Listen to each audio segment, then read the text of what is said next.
in the book you do talk about where you look shapes what you see. Yeah.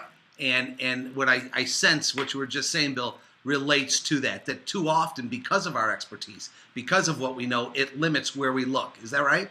Yeah, classic example, Lexus. I another brand I admire greatly. Lexus is, 25 years ago, Toyota was this kind of boxy, respectable, but kind of boring company who was excited about getting into their Toyota Corolla driving off to work. And they said, we're going to enter the most competitive market for automobiles anywhere in the world, the market for luxury automobiles in North America. We're taking BMW, Cadillac, Mercedes, and we're going to win. And people laughed at them. And, 25 years later, they are number one by, unit sales, JD Power off the charts.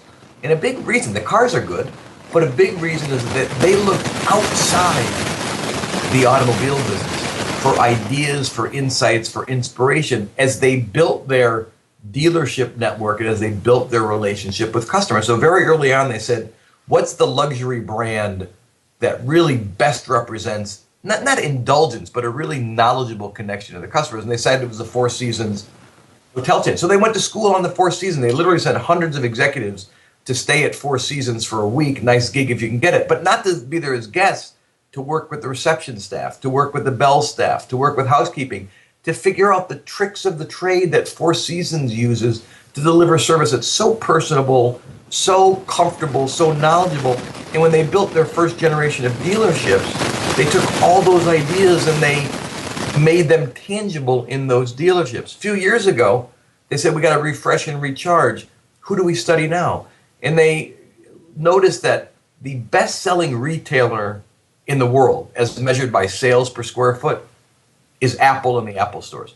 So they said, we're not going to look at a BMW dealership. Let's go study Apple stores. And one of the things they saw there were the Genius bars in the Apple store, where people bring their computer or their iPad, they can't figure something out, something's broken, and one of these so-called geniuses stays with them as long as they like, as much a psychologist as a technology repair person, and gets them back up and running. And they said, my goodness, why don't we take that Genius bar and we'll build the exact same thing in our dealerships? We'll call it the Lexus Answer Bar, because these cars have gotten so complicated now, and GPS systems that'll get you to the moon, and Bluetooth telephones that can get, Vladimir Putin on speed dial or whatever, and nobody knows how to use them.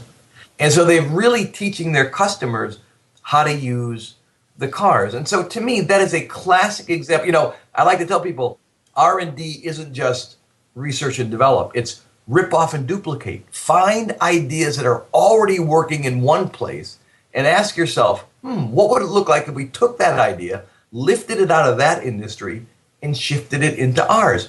Apple, Genius bars. What's our version of the Genius bar in the auto business? And it's amazing the impact that has had.